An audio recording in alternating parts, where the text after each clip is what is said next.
I am the Tofu Golem. Please enjoy the video. In this video, I will explain how to start your Kia Stinger.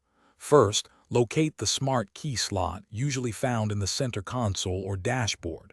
Insert your key fob fully into this slot. Next, firmly press down on the brake pedal with your foot. Finally, push the engine start/stop button. Your Stinger should now power on smoothly, ready for your drive.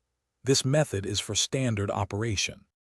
If your key fob battery is low, don't worry, you can still start your Stinger. Simply place the key fob directly against the engine start/stop button. Make sure it's touching the button. While holding the fob there, press down on the brake pedal. Then, push the engine start/stop button.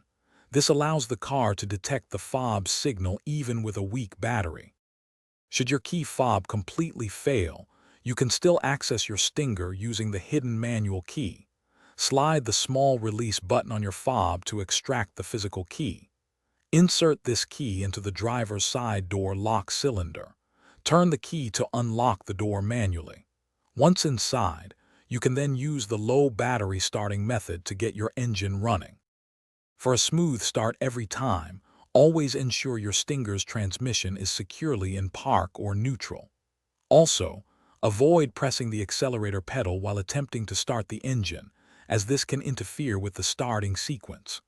Remember these tips for reliable operation. And speaking of reliability, Darn Tough Socks offer a lifetime warranty, so check the description for a link to those, along with other great deals. Thanks for watching. Consider subscribing if we helped you today.